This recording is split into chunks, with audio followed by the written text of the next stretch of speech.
Homicide's channel, so go over and look and see if he's got anything posted.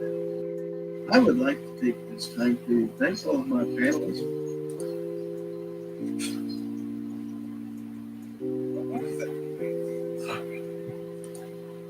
Sure you will. So anyway.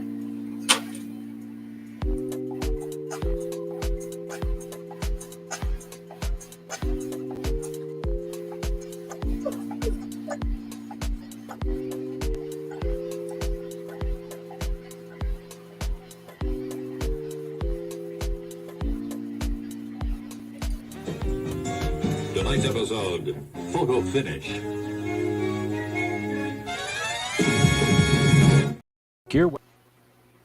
GearWebsites.com is your source for firearms-based playing cards and books. We also have mugs, shirts, and posters with designs that we've made live. Of course, we have patches. Every Friday is Free Patch Friday. We appreciate your support. Thank you for shopping at GearWebsites.com.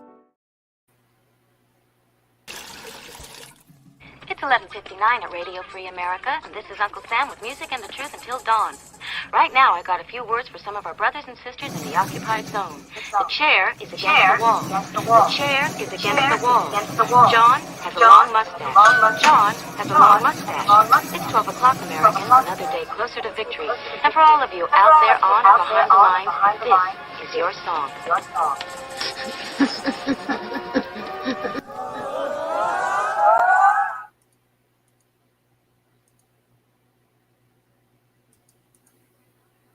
Welcome everybody to our daily gun show. Come to you live every weeknight at midnight Eastern and talk about guns for an hour. This is episode 1450. On Fridays, we take a look back at the week and attempt to summarize the work that's been done and the place that we are for a weekly archive, a weekly update, and a weekly posting so that we can go back and look at this in the future if we need to, for reference, and to summarize for people that might have been busy this week.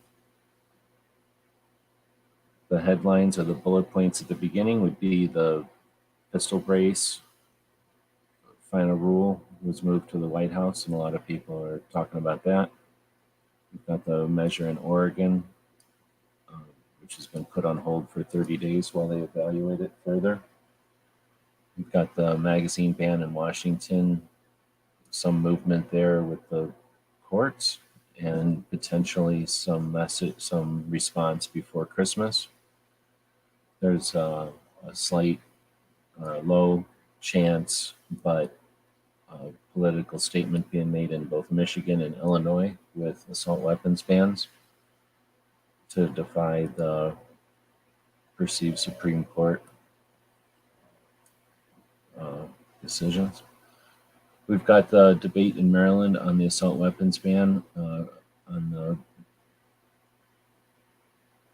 thumbnail for the video, I tried to put the positive stuff on the left side and the stuff to be aware of on the right side.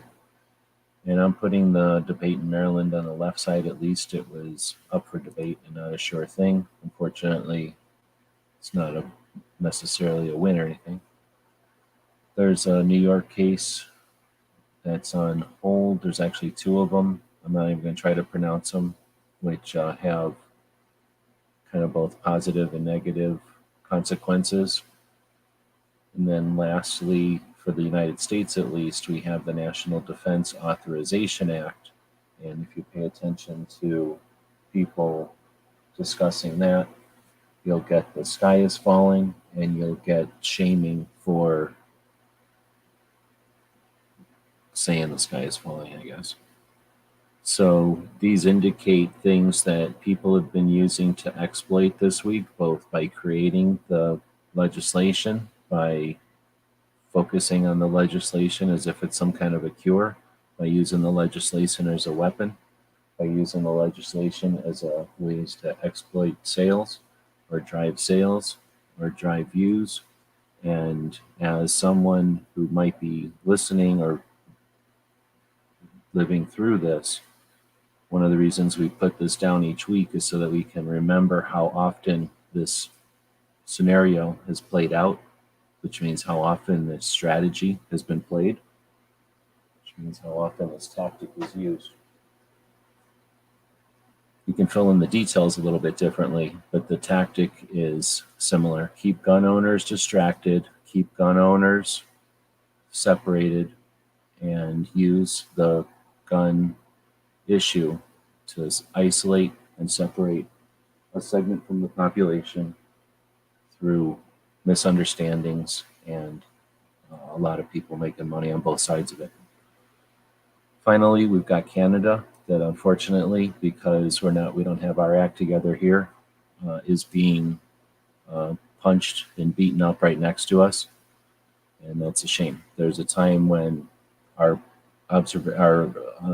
observance would include Canada, our neighbors to the north.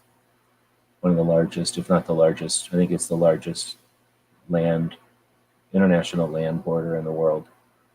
And they're doing a pretty good job of keeping everybody distracted. Well, we're keeping ourselves distracted. The antis are providing fodder for that, and we're not learning lessons and moving forward. We'll move in. We're looking at the Substack, which is a blog where we post essentially what's in the description of the video on YouTube. Pay attention, or it's a little easier to see the visuals and stuff and whatever over on Substack. So we're looking at it here on the screen, but it's the same information as the description of this video on YouTube.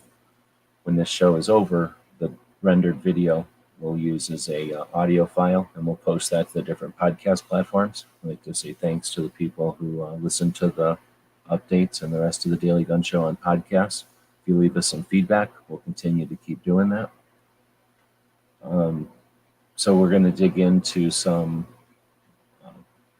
mostly YouTube, but things that have happened throughout the week that are focused on what our Second Amendment protects.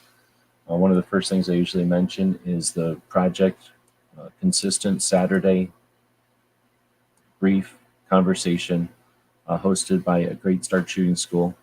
Brooke Cheney has a focus on suicide prevention and mental health awareness, which make us as firearms owners and people who get marginalized whenever someone creates murder with a firearm. And this gives us opportunities to have better conversations and better challenges to the traditional narratives. It's a brief project each Saturday afternoon, definitely worth your time. The Reload is a blog / podcast that comes out, I don't remember, it comes out on Sunday mornings or Monday nights or some Monday mornings or Sunday mornings, I can't remember. Monday morning, I usually see it in the email, and with my schedule, I will usually listen to the Reload earlier in the week. This week, they had somebody on who got paid every time he said permitless carry. And if you've ever heard my opinion of the cowards who continue to call it permitless carry, if you listen to the Reload this week, it's nauseating, but you might understand if you can dig through it. If you can listen to the whole thing, why there's a slippery slope and it's dangerous to call it permitless carry. You sound stupid doing it, and that is an example of it. The DC Project is a great organization, and it looks like they're going to have some sort of a party at SHOT Show, but off campus at a place called, all right, I don't know where it is because it says the YouTube thing on top of it. Somewhere in Vegas at a bar, and it sounds like they're going to have music, so it's going to be literally some kind of party. It's interesting, and when an organization has achieved so much and they've grown and they have so many people attending an industry show, you're observing the evolution and the expansion of that project to now become hosts of their own party. It'll be interesting to see how that evolves. Oh, Rockstar Bar in Las Vegas. So I don't remember if this was last week or this week, but Walk the Talk America is on with Charlie. Actually, this was the writing Shotgun with Charlie segments that Charlie Cook has been doing with people that he's interviewed before, but then writing the articles for, I think, Amaland or some magazine. It's actually for Armed Lifestyle magazine, I think. and this was issue number 4, an interview with Mike Sodini from Walk Talk America. They've been recipients of many, many tens of thousands of dollars. So to be curious to see what they do now that they're, I don't know if they're completely funded, but they're certainly funded. Be interesting to see what Walk Talk America does now that they're not bootstrapped. Then you got John Stossel had a conversation with Maj from Black Guns Matter. It's an interesting project, or an interesting video, I guess. And the editing and knowing what I do of the Black Guns Matter project that's been around since 2015, 7 years later, John Stossel talking to Maj as though it's a new phenomenon. Maj about to leave the scene because there's not enough, they're not close enough to the $1 million donation mark to keep everything going. It's an interesting dynamic to happen days before Christmas. Next is Michael Schwartz from Gun Owners Radio. They posted from the Gun Owners Radio YouTube channel. They posted this very short, just a couple of minutes long radio or TV segment where Michael says some stuff. And Michael has a good, an interesting opinion on, or a perspective on gun community not using the mainstream media often enough, or I should say participating in mainstream media often enough, and to use the media as a tool. And in this example, normally I think he does a pretty good job. I don't know if I'd agree with it on this video. So it's a very short one if you want to take a look at it and looking for something to make a video about, do your response to Michael Schwartz's segment here defending against the abuse of red flag laws in California. And I don't know if he didn't get the memo or if he just got misquoted, but let me know what you think. Next week at Sandhills Media, Sandhills, I think that's what he calls himself, is up in Nebraska, and he just started his show again last week. I think they moved, and they're starting their show again. And it was a group of people on, and they had a couple of different conversations. I was doing stuff and got there at the end of that one. She Fires is going to join us, Clover and I, next Tuesday. If you're interested in joining, if you're going to SHOT Show, either for the first time or you're thinking about going to SHOT Show, then feel free to join us on Tuesday morning. Clover and I have been doing the series on SHOT Show and going to SHOT Show. And this coming Tuesday, we're going to have a show where we invite people who will be there their first year. So She Fires said she'll join us. And this is a video that she posted from a gun show in Tampa last weekend, at least recently. And it's pretty neat because she had started out with the thumbnail and a title of the last gun show in Tampa and something, maybe a question or something. And then she changed it to this thumbnail with who's buying a 50 BMG at a gun show. And it's a cool thing, again, when you're watching content creators who are paying attention and doing their thing and trying to do the manipulate the YouTube mechanisms. It's fun to watch, and because not enough people do that, it's interesting to see how well it works or how much it accomplishes. Patriot posted a video. It might have been today. It was recently, today or yesterday. And Patriot does a descriptive video and calls it a descriptive overview. And I really like it. Not enough people, well, Patriots made the point before, but not enough people describe what they're talking about in their videos or what they're looking at in their videos. They really use depend on the visual aspect, and it can add a lot to a video, and it can make your video stand out by using more descriptive, verbal stuff in it. Throom is a cool company out of New Jersey. They make these targets and things made out of rubber or rubber material that's made in New Jersey, and I think it's cool. Saw them at SHOT Show. I like the green color targets. Just thought it was cool. And then they posted this, that the targets shine in a black light, like they what's it called? They glow or whatever, and in a black light. And I thought that was pretty cool for something like an indoor range, or just people going out. If you got a source for a black light, some like out in the desert, we'll get black lights for spotting scorpions and bugs and stuff. So if you got a source for a black light, that could be pretty cool, being able to shoot at night.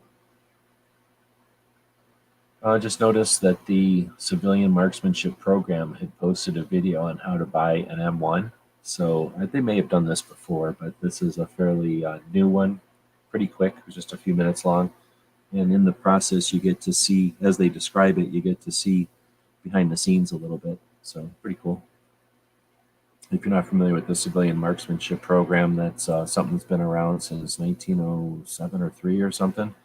And the idea is to take old surplus rifles that the military doesn't use anymore and get them into the civilian hands so that people can maintain their marksmanship and hand down the traditions of marksmanship to next generations.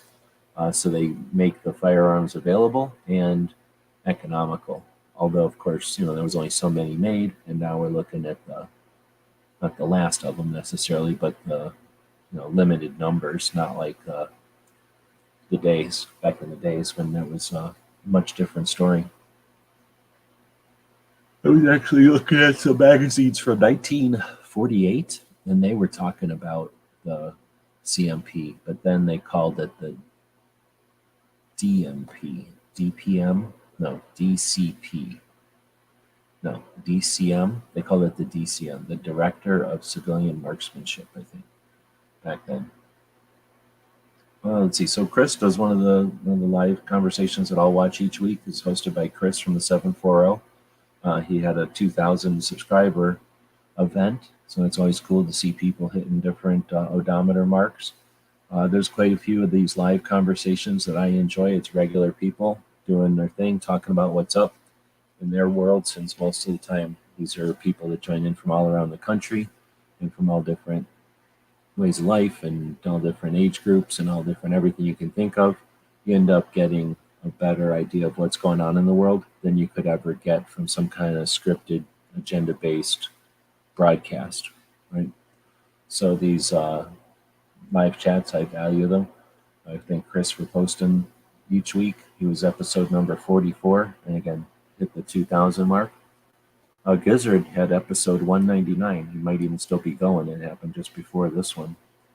And again, Gizzard hosts 2 long format open conversations each week, one on Friday night and one on Sunday. So I don't know if I mentioned that enough in here, but again, those real conversations are how we can keep our finger on a pulse of not just the community, well, the industry or the gun community at large, but on the individuals of the gun community. And both of these guys host very decent, is that the right word? Like just good shows. Like they don't focus on negative stuff. They're not overly optimistic. They are just authentic. And it's a lot of fun. And I appreciate them and the others that host these shows. G23 out there, he hosts them as well. It is constitutional carry. Yep, I agree. Let's see. So then Night Strike, I guess he technically hosts shows also, not quite the same. But he's been bragging about all his Chinese guns, and he did it's a weird job, but he did a pretty good job of making a Chinese gun into a RPD. What is this thing? No. After cursing at this rifle, they got sold me the rifle, the Chinese, the Romanians, and the Russians for good measure. And after much filing, sanding, and dremeling, I present to you the Marinko NHM 91 RPK. So an RPK. So it's an NHM, he says, but I don't know. He doesn't have a lot of Chinese furniture on there, but he probably couldn't get any. Pretty neat, though. So he's also the host, or he's also the creator and guy that runs guntube.org. Another chat that just happened tonight. over at the team house was this guy Clayton, who's a signals intel with. Well, he'd been around, so he started out and then got down to, or started working with special forces teams, and then went over to uh, with Green Berets in South America, doing some stuff on the drug wars, and then headed to Middle East to do some other stuff. And interesting conversation. Team House not only has great insight into, just the onion skin, the layers of the various places, conflicts, and interactions that the U.S. military has dealt with, but also they delve into these occupation and skill sets that often get overlooked or ignored because people don't understand them. And honestly, they're really allowed to talk. They're not allowed to talk about it, and because I don't know, things are just getting more open, and technology's moving so fast that the stuff that used to be completely top secret is now available at the store. So hearing about how that all went down and how it came through, super interesting. This one was a fairly long one, I think. Really. Now another conversation that I listened to maybe 2-3 weeks ago was this guy Mika Fink, and he's some guy from New York, I think, and then he ended up he's in Montana now, and did some stuff. I think he was Delta. I don't know. He did some stuff, and when he came out, he hooked up with some people and learned about horses. Ended up really enjoying that, and now he does some. I'm going to call it therapy work, although it's a lot more than that. Like coaching work with horses, and this is a 4.5 hour interview or something like that. It's basically a 5 hour interview, and very, very good. If you look at the comments to it, people say this is the first one that I've listened to, and then started listening to it immediately afterwards. And a bunch of people said that it was their favorite one or one of their favorite ones. It really is a good one. I heard this guy on another, I think he was on Combat Story. No, you know where this guy was? He was on Ed's Manifesto. He's the most recent interview on Ed's Manifesto, Mika Fink. And on Ed's show, it was really good. It was really good. I got this mouse that got a radio and it just started making some noise. All right, so really good interview with Ed's Manifesto, but then I don't listen to the Jocko podcast too often, but I figured this would be a good one to listen to with Jocko, and it sure was. 5 hours, very intense, way more than just military stuff, lots of good stuff. So I don't know if you're interested in a 5-something or a 4-something hour podcast. I'm telling you, it's cool. And big fan of the horse talk in this one. Really, really interesting for me personally. So you're going to get the same out of that, but good stuff. Let's see, speaking of more good stuff, another person that hosts a open conversation each Wednesday is DM Foss. And he doesn't show up for this show, but usually on Wednesdays after the Daily Gun Show, DM Foss will host the Mouse Party. This week he did again. Every other week they host a Saturday show as well that they call the Overnight. Foss and Barron. So if you're interested, I don't think there is one this week because we refuse to do it every week. But next week you can stay tuned to another overnight. Every week, pretty much every week you got a mouse party. All right, there's a couple of gun radio shows that I listen to that are actual radio shows, and the first one we'll talk about is Cape Gun Works. It's a gun shop in Massachusetts, and they host their own radio show. So they record the radio show on Wednesdays and stream the recording on YouTube.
Oh shit. How long have I been muted?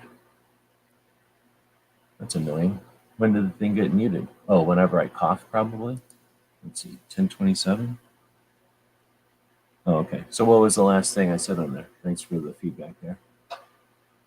Let's see. So I'll go back now and use that as an opportunity to talk about the people that have been joining us live tonight. So we do this live on weeknights, so that we and at midnight, so that we can own the time slot. The goal was to own the time slot, do like what Art Bell used to do, and have a long format show. You know, we'll do that if we can, but nothing's guaranteed. G23 was first one to show up. Thank you for that. Thanks for hosting your shows on the weekends, on Saturday afternoons. Woods is out there. Good evening. Tim S. Sorry I'm late. Blame it on Gizzard. Yeah, no worries. Eggerizer. Good evening. R4. Good evening from Mississippi.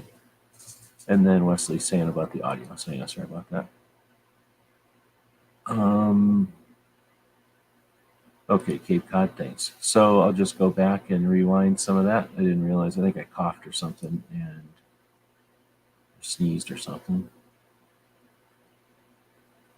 So I'm scrolling back down to the part where the Cape Gun Works is at. And I think I was just saying that they do their radio show on Wednesdays. There's 3 other radio shows I listen to. All 3 of those are on Sundays. Cape Gun Works records theirs on Wednesday. The other 3 are the Come and Talk It Radio out of Austin, another gun shop that hosts their radio show right out of their store, I think. Then there's the Eye on the Target Radio, actually broadcasts at the exact same time. They also broadcast their show on Sunday, and they stream that broadcast on YouTube. Now, they'll read their comments and often include the comments in the show, so that's a fun one to be a part of, to be in the conversation. After those 2 shows are over, typically the show out of California comes on called Gun Owners Radio, and that's another 2 hours of radio show from California. Lots of interviews and a couple of reviews, a couple of different hosts, and they'll also stream on YouTube while they're recording, or I should say while they're broadcasting, and then they'll sometimes read the comments, but not very, only once have they ever really responded to the comments, but they'll sometimes read them. So those are the 4 radio shows that I listen to each week. There's plenty of them out there, but these are the ones that focus on Second Amendment issues while not being completely Second Amendment and completely dry and boring. You know, they do a pretty good job of focusing on guns, but then bringing it to Second Amendment in a rational and effective way when necessary. So then scrolling down from that, was just wrapping up with the stuff that we did this week on the Daily Gun Show on Monday. I did one of those Ask Me Anything things. That was kind of interesting. I'd never done one of those before. Let me know what you think of it. And Clover and I have been doing the SHOT Show each Tuesday. And this last week we talked about the cost, how much it costs to go to SHOT Show, which is pretty useful. I've been attempting to do some things, and knowing how much it costs an individual to get to SHOT Show from different parts of the country is hopefully going to be useful with what I'm trying to work on. And next week on Tuesday, we're going to be having that show with people that have been or have not been or may be going to SHOT Show for the first time, to give them a chance to ask questions or to pick our brains about things and, you know, ask questions more than what you could type into a text message or something. The week after, the goal is to have a bunch of people on who have been to SHOT Show quite a while, to just address, you know, the changes in SHOT Show, and then be there to give some other point of view or some other perspective from just what Clover and I have been offering. All right, so then we had a couple of auctions this week. Pot of Gold Auctions has their big auction each year on the 5th, the day after the big gun show here in Arizona. We had a bunch of bayonets in there, and those sold. So thanks for everybody who's been purchasing stuff at our auctions. That's pretty much the only thing that's keeping us going, so we do appreciate that. And if anybody is a Patreon, a channel member, or somebody listens to the shows or something and purchase stuff and want over there, let us know. We'll be happy to hook you up, whatever we can. And then we've got a bunch of stuff going on eBay all the time. So we're going to start another show on Thursdays where we'll focus on the stuff that we've got over on eBay. And, you know, it might end up being our only show. We'll see what happens. So with that, I was saying thanks to everybody who joined us live. And then I was going to head over to the comments and take a look. And that's when I noticed that I was on mute for the last couple minutes there. So sorry again for the dead air there for about 5 minutes or whatever. But yeah, so I think I said hey to everybody. I don't think anybody else jumped in here. If you did, I don't know it. Or Alex, I think, jumped in. So otherwise, I think I said hey to everybody. Again, thanks for joining us. I want to thank our Patreons, the people who make it possible for us to spend time on projects like this. And that's what we'll continue to do as long as possible. If you'd like to support what we're doing and you're not into subscribing, then consider heading over to our Gear website store. And I will have a commercial for that on the end of the show here. We have a bunch of stuff on eBay as well. So if you're interested in buying some stuff or things, both are available from our store. And if you have any questions or comments about the show, I don't think anybody's really said anything else about what we're talking about here. G23 saying, I wish I could have bought a couple of those. Man, I'd like to sell them to you. I've got more, so I'll be selling them all. And none of those were unique. Every one of those I had a double of. Those were the doubles. So if there was any specific one out of those, I would definitely have more than one of them. But our goal would be to have a bunch more stuff going on at the Pot of Gold auction, so stay tuned for that. And since nobody's really saying anything else, we'll end this one. Hope you have a good weekend. Thanks, everybody, for posting Second Amendment focused stuff in the times when there's not a specific attack against us. Our tendency, anyone's tendency, is to sit back and relax, and that apathy breeds laziness or inactivity, right? It just does. And the problem is then that gives the other side a chance to kind of regroup and re-strategize. And when we are not actively exercising defense or offense, we end up getting once in a while, and it's frustrating. And when people get pounded, they don't like to, it's not a good thing. So I do appreciate the people that are efforting with some to keep aware, if not active, at all times, in a rational level, right? In a way that works with your life and with everything that's going on out there. Our job here, or our goal here, is not to incite or to suggest we're in a sky is falling situation. On the other hand, no drop thinks it's responsible for the flood, and if every drop sat around playing video games instead of jumping in the pool or the lake, we'd never have the flood. Every once in a while we need a flood. It's healthy.